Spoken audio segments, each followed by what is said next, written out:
What's going on, nerds? My name is Jesse, and we are back for episode 2 of Underrated. This is a series where I take a movie that is underrated, underseen, or overhated, give you a couple pros, couple of cons, spoiler-free, so you can go watch the movie that I'm doing. Today we are doing Warcraft. Let me pull it up here for you. Came out in 2016, directed by Duncan Jones.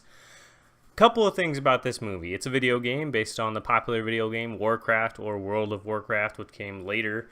I have never played the game, so I'm a big gamer, but I came in after World of Warcraft was popular. I've only been gaming for like 4 or 5 years, so it missed me. But my brother was a huge World of Warcraft guy, and when the movie was coming out, I was watching the trailers, and I was like, maybe I'll go watch it, maybe not. My brother goes, let's go see it. So I did have the fortunate circumstance in having somebody who has played the games and does know the lore to kind of help me out through watching the movie, because it can be a little, overwhelming at times. I agree with that. That is one of the biggest complaints about the movie, and that's going to be my first con, is that it can be slightly hard to follow. Slightly, though. I think if you are paying attention to the film and enjoying it and in it, and nothing pulls you out, then you can follow the film like I did. Did I have questions after the film was over? Absolutely.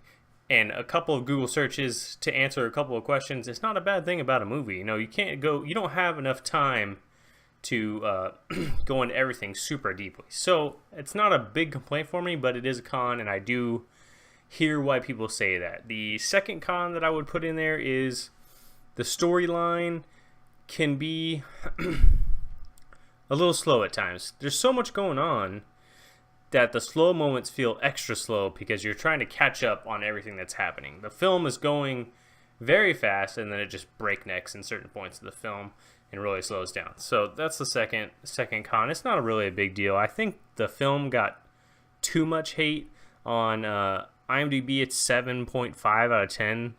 The way that it's rated on Rotten Tomatoes, I think it's like 30%. Let me pull it up.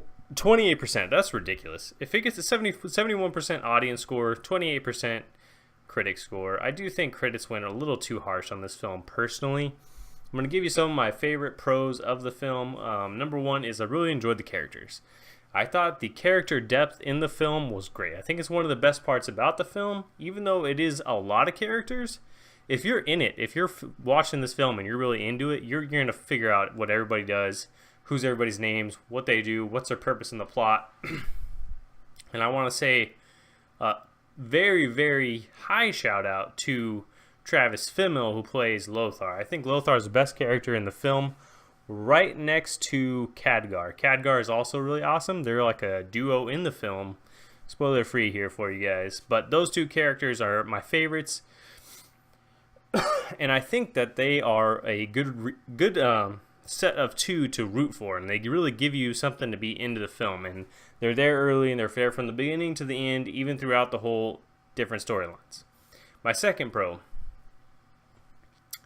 I consider this film an ensemble film because there's so many characters. It's like films that are have ensemble casts, such as like He's Just Not That Into You or Valentine's Day. These big, convoluted films that have ensemble casts. This is very similar. I take this film as that instead of a film that is a game that has a lot of characters and hard to follow. I think that ensemble films are not that hard to follow. Sometimes it's hard when it's the first film in a series. You got films like Civil War, lots of characters, lots of things going on, lots of plot strings. That's an ensemble film.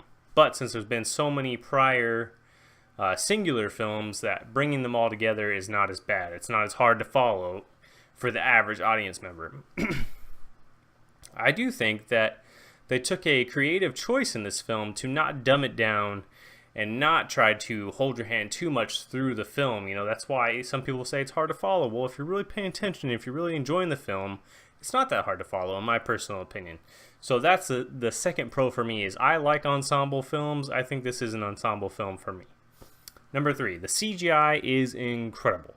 Some of the best I've ever seen, if I'm being completely honest. The cities, the flying shots of the big eagle things, they have a name. I don't know what they're called. Griffins, maybe? Not 100% sure. The CGI, though, 100%, some of the best I've ever seen. Incredible. And I'm a sucker for magic in movies. And this kind of magic, the way it's portrayed with the CGI in the film, is incredible, man. And I really, really enjoyed that part of the film. I also really enjoyed the fantastic elements that are in the film. I think that kind of ties into the CGI. Some people were comparing it to Lord of the Rings. I wouldn't compare it to Lord of the Rings.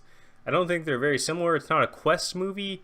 It's a war movie. You know, it's not the same. I think because it has big sweeping shots and big fantasy buildings and stuff. So people go, oh, it's Lord of the Rings. So nothing like Lord of the Rings, in my opinion. So why do people hate on this film? Well, number one reason is it's a game. And game movies have such a bad history that people go into them with a negative mind. And I think when you see a film and you have a certain mindset going into it, it really affects how your enjoyment of the film. And especially when it comes to video game movies, most people have such a, you know, like a, how can I say it? It's a way of thinking that lets you expect that it's going to be terrible. And even if it was like mediocre, which I think this film, I say this film's like a C+. It's not a F, which is what they're giving it, what critics are giving it. It's not an F in my opinion, but when they go in with a negative mindset and you see a C+ film, you know, oh, that's the worst film of the year. I've never seen a film worse than that. And I think that that's just way too harsh, personally. And it's a bummer to me because it possibly affects the fact that we might not get a Warcraft 2. Even though this film has some revolutionary stuff, some of the best CGI you've ever seen. The orc motion capture in this film is incredible. Go watch a trailer. It's incredible. So that really bums me out. Is the film a little hard to follow? Yes, especially if you're not in it. And I think most critics fell out of it a quarter of the way through the film, which is why they would feel like the film was very hard to follow. Because if you're not in it, it is hard to follow. I agree. So those are some of my pros and cons of Warcraft. I hope that you're enjoying the underrated series that I'm going through here. Also on my main channel, The Undercover Book Nerd, we uploaded a dual review of Harry Potter and the Sorcerer's Stone, and we're going to go through the whole series there.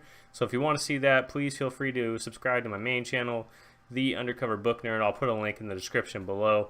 I'd love to do a live tweet. If you guys want to do any kind of live tweets, please let me know. Follow me on Twitter. We can organize something. And yeah, keep the comments coming. I read all the comments and I reply to everyone. So if you enjoy the video, please let me know. Give me a thumbs up. Subscribe to Nerdsmerize if you're not.